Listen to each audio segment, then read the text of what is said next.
Assalamualaikum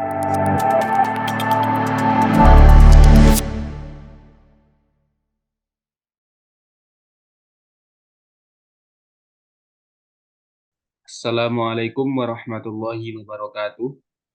Berjumpa kembali dengan kami, PT Nisco Daya Utama. Pada kesempatan kali ini, kita akan melanjutkan pembahasan kita tentang materi-materi ahli K3 umum. Dan pada kesempatan kali ini, kita sudah masuk ke materi yang keempat, yaitu tentang Panitia Pembina Keselamatan dan Kesehatan Kerja P2K3 atau Safety Committee. Untuk materi tentang Safety Committee ini akan ada 2 video yang akan menjadi satu rangkaian materi. Untuk itu, silahkan subscribe channel kami agar tidak ketinggalan materi-materi tentang Safety Committee ini. Baiklah, mari kita simak penjelasan Pak Hirman di video pertama ini tentang Safety Committee. Silahkan Pak Hirman Karim. Oke, terima kasih Mas Asif. Kita sambung dengan materi Safety Committee atau Panitia Pembina Keselamatan dan Kesehatan Kerja. Ini adalah grup sebagai ujung tombak keselamatan kerja di perusahaan. Ada ketentuan-ketentuannya yang menetapkan kewajiban dari perusahaan untuk menerapkan Safety Committee ini atau Panitia Pembina Keselamatan dan Kesehatan Kerja. Jadi kita akan selalu mengingatkan aspek dari safety lebih dari sekedar diri kita, yaitu harus melibatkan orang di lingkungan kita demi keselamatan. Dan juga safety akan berhasil ya dalam suatu kelompok atau dalam suatu organisasi apabila terbentuk tim yang kuat mencapai budaya safety di Indonesia. Oke, kita teruskan.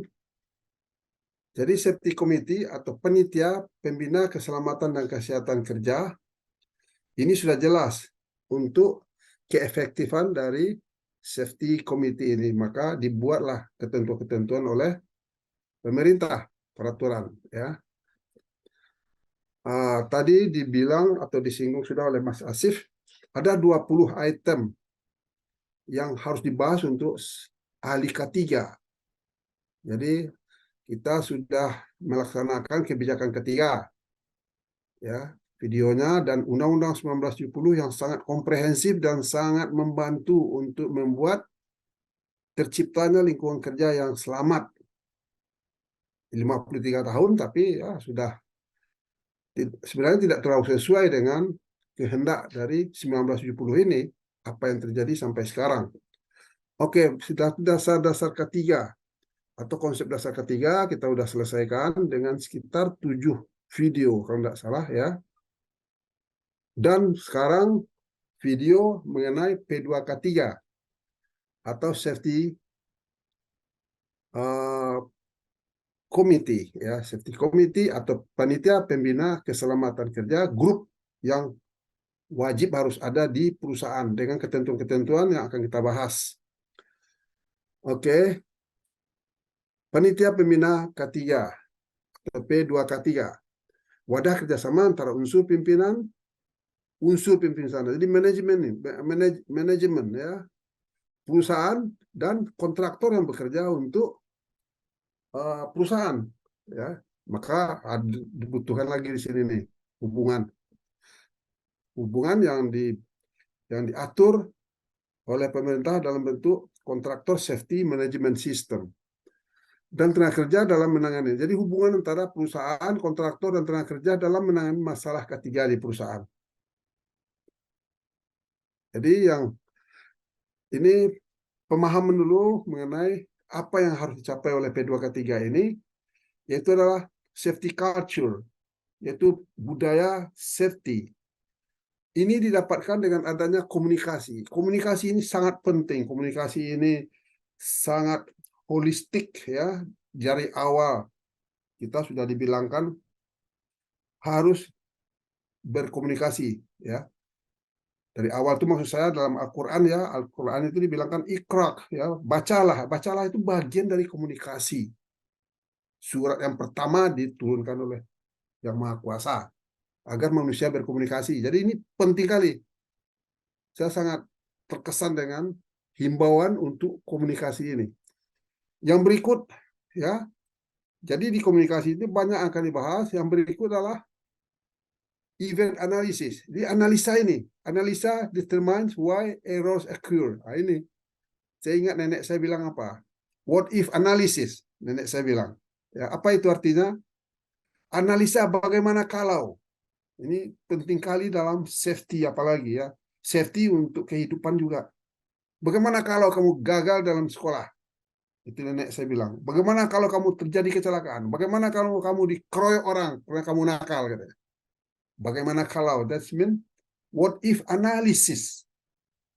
Sudah itu emphasis. Emphasis ini penekanan. Ya, penekanan terhadap pencegahan. Ya, lebih diutamakan daripada mencegah dengan cara tidak menghukum gitu. Jadi sifat menghukum itu harus dihindarin. Itu safety culture yang harus dicapai, budaya safety yang harus dicapai. Setelah itu berikutnya leadership. Leadership itu kepemimpinan. Kepemimpinan ini akan mendorong orang menjadi safety minded, berpikir safety, budaya berpikir safety. Ya, saya dengan Mas Asif nanti akan mengeluarkan bentuk safety minded profesional sertifikat setelah selesai dengan cara mengukur tertentu nanti ya. Kita akan keluarkan sertifikat bagi saudara-saudara yang sudah safety minded profesional. Sudah itu safety culture inilah yang akan kita capai dengan pemahaman-pemahaman khususnya panitia pembina K3 ini. Jadi tujuan dari ini adalah untuk apa?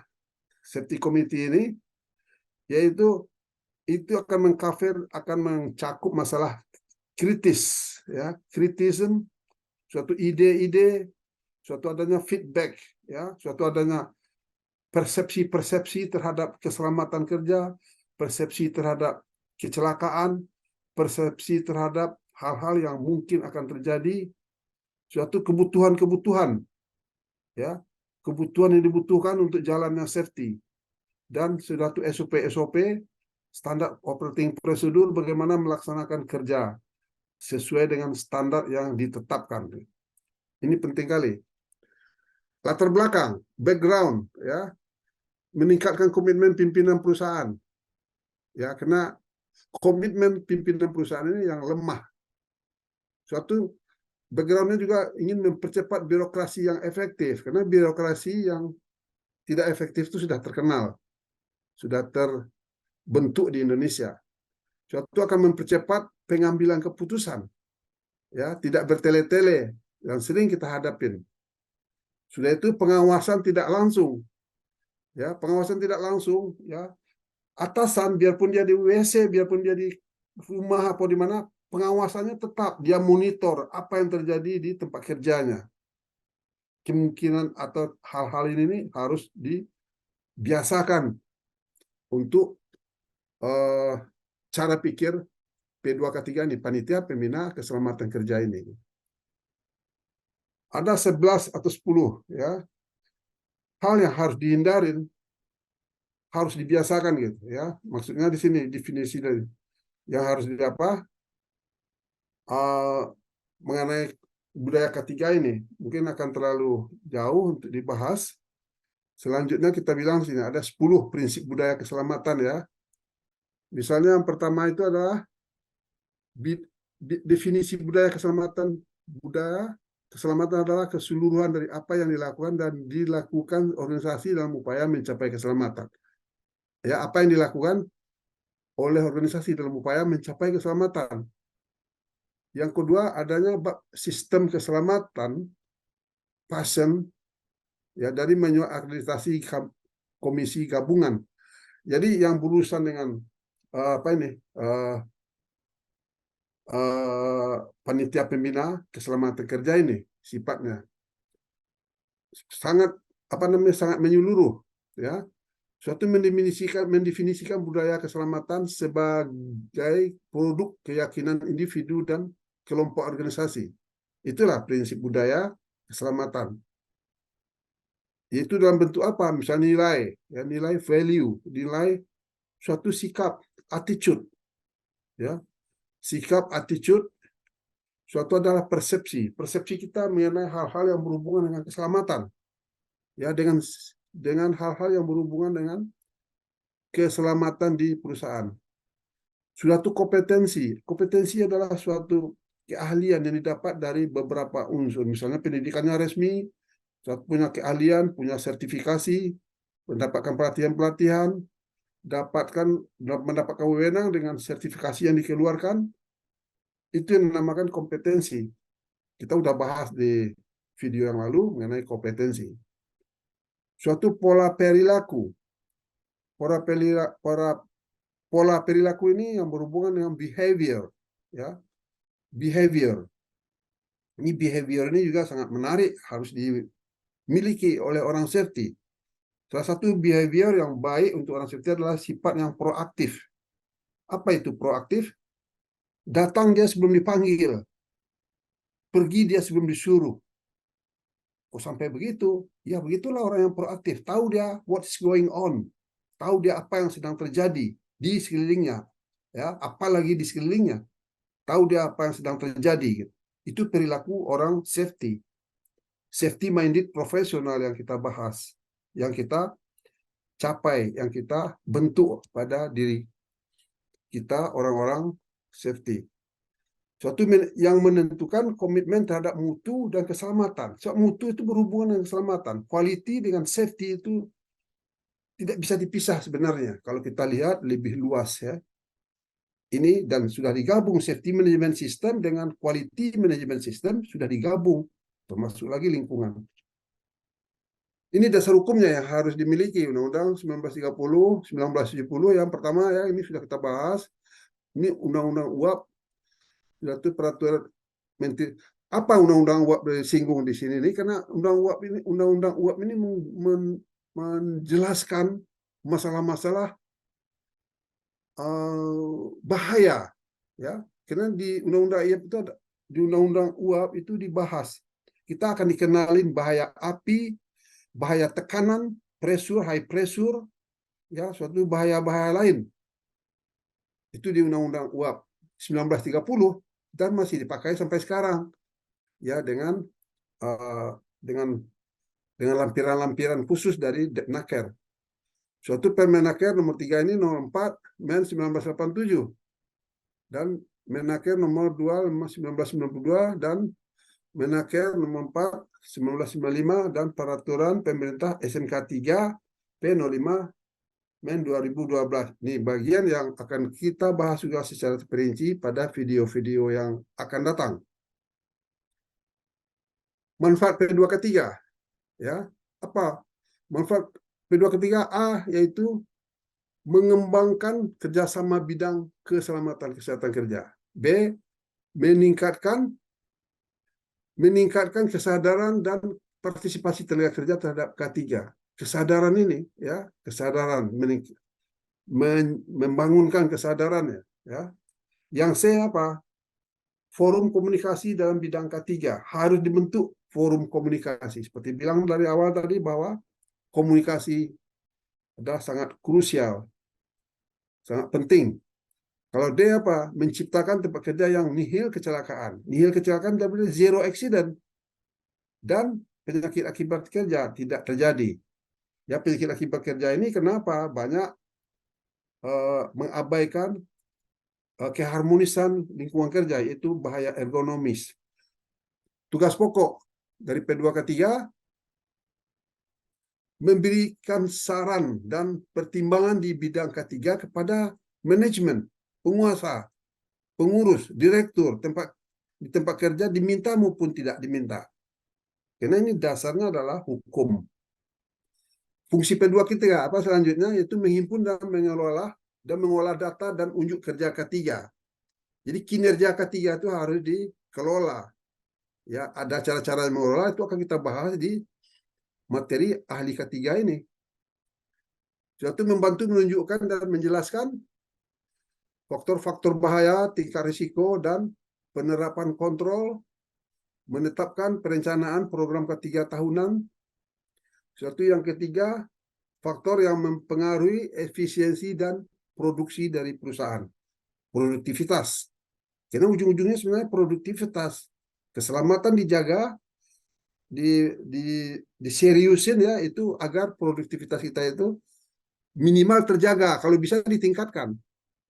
Suatu PPE, APD atau alat pelindung diri, ya ini bagaimana, karena ini bagian dari kontrol yang harus dilaksanakan. Yang kelima, cara dan sikap kerja yang benar dan aman. Nah, ini ada hubungan dengan apa namanya ini, ergonomis, kesesuaian, ya, kesesuaian lingkungan kerja kita di antara kerja maupun dengan alat maupun dengan lingkungan dan tempat di mana kita bekerja. Ya, sikap ini yang harus dibahas. Yang keenam, memastikan kepatuhan terhadap undang-undang dan peraturan K3.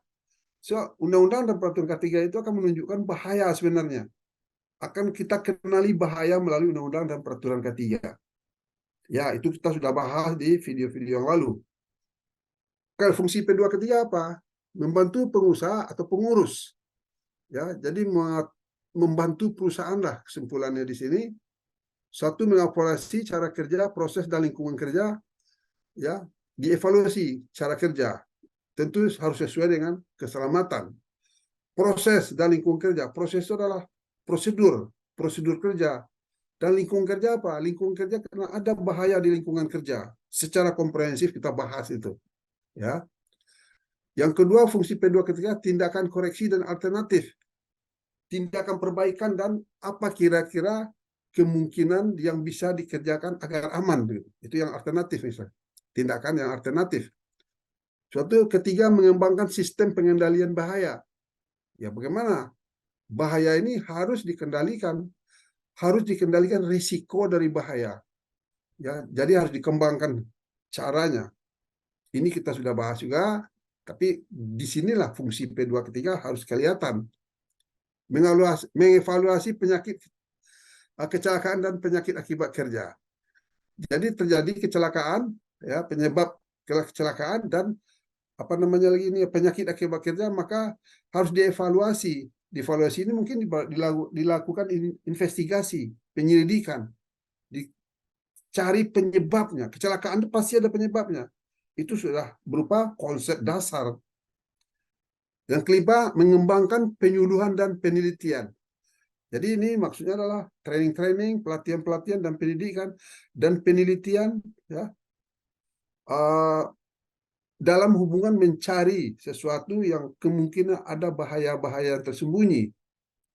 Yang keenam, pemantauan gizi kerja dan makanan. Ya, kalau di perusahaan-perusahaan yang kadang-kadang mengelola training, mengelola kantin, ya, mengelola kantin untuk makanan para karyawan, maka di sini secara ketat diawasin. Ada aturan-aturan yang harus dipatuhin. Dan ini tanggung jawab dari P2K3 juga memastikan terlaksana dengan benar. Yang ketujuh, memeriksa kelengkapan peralatan K3. Di peralatan K3 ini banyak peralatannya, jenisnya, ya, peralatan. Apakah peralatan emergency, apakah peralatan-peralatan yang sifatnya membantu bekerja, ya. Di sini ya. Ini fungsi dari P2K3 memastikan. Yang kedelapan, pelayanan kesehatan tenaga kerja. Jadi P2K3 berfungsi untuk memastikan pelayanan kesehatan tenaga kerja itu jalan. Ada pemeriksaan secara rutin terhadap perkembangan secara berkala untuk mengetahui karyawan ini sehat atau karyawan ini sakit, mencari penyebab kenapa dia sakit. Sebab kemungkinan besar ada hubungannya dengan apa yang dia kerjakannya. Itu sering terjadi. Yang kesembilan, mengembangkan laboratorium dan interpretasi prestasi hasil hasil hasil hasil apa namanya ini, mengembangkan laboratorium dan interpretasi hasil penyelidikan, pemahaman pada suatu masalah ya harus dikembangkan dan dibahas. Yang 10 menyelenggarakan administrasi K3. Jadi K3 ini harus dipastikan administrasinya jalan. Ya. Suatu jelas membantu menyusun kebijakan manajemen K3 dan pedoman kerja.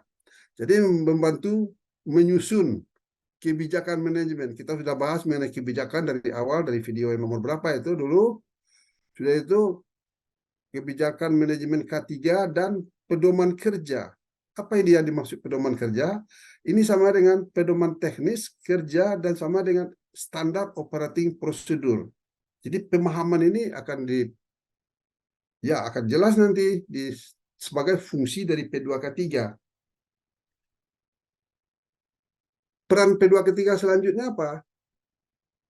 Ya, yaitu memfollow up rekomendasi atau saran dan perkembangan yang telah disepakati di kedua belah pihak di lini struktural. Jadi maksudnya kedua belah pihak itu misalnya bagian pengawasan, suatu bagian yang diawasi, ya. Maka kalau ada rekomendasi yang timbul dari interaksi tadi, ya, maka dipastikan di follow up oleh P2K3. Jadi P2K3 seperti yang dibilang dari awal sebagai ujung tombak memastikan keselamatan kerja jalan di perusahaan. Ya, sudah itu AK3 umum berfungsi sebagai sekretaris pada P2K3 di lini fungsional. Jadi AK3 umum ini apa? Ahli K3. Jadi yang menjadi sekretaris di grup P2K3 ini harus orang yang sudah certified, sudah punya sertifikasi P2K3, ya, ahli K3 maksudnya, bukan sertifikasi P2K3 tadi, ahli keselamatan dan kerja K3. Jadi sertifikasi AK3 umumnya ya. Itu sebagai sekretaris. Jadi dia tahu apa yang dia kerjakan gitu. Sebenarnya dia lebih banyak kerja, ya. Sedangkan direktur cuma ngawasin aja, memastikan aja. Program kerja satu, safety meeting berkala harus ada, ya, program kerjanya. Yang kedua, inventarisasi permasalahan K3. Itu program kerja dari P2K3 ya. Yang ketiga apa? Identifikasi dan inventarisasi sumber bahaya, menilai risiko dan menerapkan kontrol. Ini dilaksanakan tentu adanya saran-saranan untuk melakukan inspeksi, melakukan observasi, ya, untuk menilai, mengenali bahaya, menginventaris bahaya, misalnya apa jenis bahaya yang ada di perusahaan. So bahaya itu belum kecelakaan itu, tapi bahaya yang harus diawasin, harus dilihat risikonya, suatu harus diterapkan kendali yang sesuai terhadap bahaya yang kita kenal tadi. Berikut yang keempat, penerapan norma K3. Norma K3 ini aturan-aturan K3 yang berlaku, ya, menerapkan. Suatu yang kelima, inspeksi secara rutin dan teratur. Nah, inspeksi ini tujuannya adalah untuk mengenali bahaya. Sebab bahaya itu kemungkinan diinfeksi yang diketahui sudah tidak sesuai standar yang ditetapkan. Yang keenam, penyelidikan dan analisa kecelakaan. Sebab harus diselidiki, harus diketahui penyebab suatu kecelakaan, dianalisa, ya. Maka khusus dilakukan investigasi kecelakaan dan pelatihan yang dibutuhkan untuk orang yang melakukan itu. Yang ketujuh, pendidikan dan latihan. Harus dipastikan program kerja P2K3 ini harus mengcover masalah pendidikan dan latihan yang dibutuhkan di perusahaan tersebut sesuai dengan jabatan karyawan-karyawannya. Yang kedelapan, prosedur dan tata cara evakuasi. Jadi harus ada standar operating prosedur terhadap cara-cara evakuasi, menghindarin atau menghentikan sesuatu keadaan darurat. Ya, keadaan darurat itu bisa bermacam-macam. Itu juga dibahas di video-video selanjutnya. Yang kesembilan, catatan dan data-data K3 harus dibikin. Karena disinilah akan diketahui performance atau kinerja dari program-program K3 di perusahaan. Ya, ini yang harus dipastikan oleh P2K3 tadi. Yang ke-10, laporan pertanggungjawaban. Ya, ini harus dibikin laporan pertanggungjawaban. Ya, dipastikan oleh forum P2K3 ini memastikan ini dilaksanakan. Tergantung siapa yang mengerjakan, tapi akan dipastikan ini dilaksanakan. Laporan pertanggungjawabannya 11 penelitian dan investigasi ya. Jadi harus diadakan penelitian dan investigasi seperti juga yang lain tadi sudah disebut penyelidikan analisa kecelakaan ya. Satu penelitian dan investigasi. Mungkin ini agak tumpang tindih tapi ini sesuatu yang saling menunjang. Outcome dari sini apa? Rekomendasi K3 ya. Outcome-nya hasilnya suatu laporan K3. Panitia penyelesaian kerja kita penghargaan nihil kecelakaan kerja, zero accident award ini sifatnya sudah ketetapan dari pemerintah ya, dengan safety committee panitia pembina keselamatan dan kesehatan kerja ini berdasarkan Undang-Undang 97 kita udah bahas Permenaker 4 tahun 1918 tentang P2K3 ya, tentang P2K3 ini. P2K3 ini Badan Pembantu di Tempat Kerja merupakan wadah kerjasama saling pengertian dan partisipasi dalam penerapan K3 di tempat kerja. Dengan ketentuan mempekerjakan ini batas-batasnya kenapa kita harus bikin P2K3 100 orang karyawan lebih maka harus kalau kurang dari 100 orang namun memiliki bahaya tinggi bahaya dengan risiko tinggi peledakan, kebakaran, keracunan maka dia wajib menerapkan apa ini P2K3 ini karena sudah bagian dari safety ya. Jadi pengurus harus wajib membentuk P2K3 kalau 100 orang karyawan lebih atau ada biarpun kecil, biarpun 25 orang, 30 orang wajib kalau risiko bahaya di tempat kerjanya itu tinggi. Pembentukan P2K3 betul-betul ini kerjasama manajemen dan mencari penyelesaiannya, itu menyediakan suatu forum dialog yang konstruktif dan reguler antara manajemen dan pekerja, itu memainkan peran yang penting dalam pengembangan program pengendalian bahaya di tempat kerja, mengkomunikasikan dan menyebar luaskan informasi K3, menyebarkan rekomendasi K3 kepada manajemen.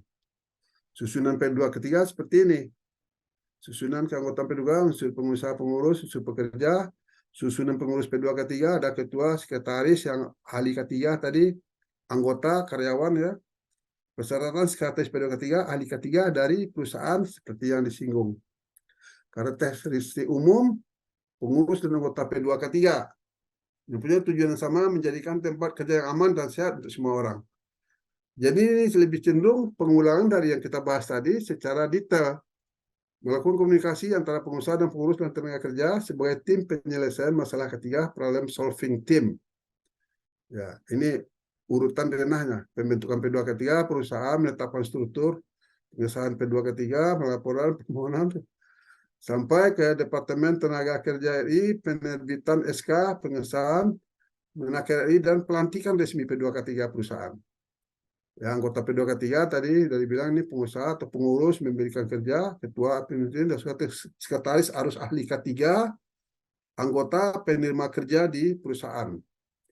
Tugas pengurus ini lebih detail, memimpin rapat atau menunjuk anggota lain sebagai pimpinan rapat, menentukan polisi langkah terhadap program K3, kita sudah bahas juga mengenai polisi, satu memonitor, mengevaluasi kinerja P2K3. Tugas pengurus P2K3 membuat undangan notulensi rapat mengulaskan. Jadi sekretaris P2K3 yang orang ahli K3 ini yang bekerja lebih banyak, membantu memberikan saran dan membantu pada semua departemen demi sukses program K3 dan membantu ketua dalam memantau pelaksanaan program dan jadi tugas pengurus P2K3 kalau anggotanya ini melaksanakan program-program K3 ya telah ditetapkan sebelumnya melaporkan kepada ketua atas pelaksanaan program K3. Tugas P2K3 menurut 1987 pasal 4 ini memberikan saran untuk pertimbangan baik. Oke, ini sekedar untuk refreshing lagi dengan apa yang kita sudah bahas tadi ya. Saya rasa itu cukup untuk kesempatan sekarang ini. Terima kasih. Baik, terima kasih atas penjelasannya Pak Herman. Mungkin itu untuk video pertama kita terkait materi tentang panitia pembina keselamatan dan kesehatan kerja ini. Baiklah, kita akan lanjut di materi ini di video yang berikutnya. Untuk itu, jangan lupa untuk subscribe channel kami agar Anda semua dapat mengikuti materi-materi ini. Terima kasih.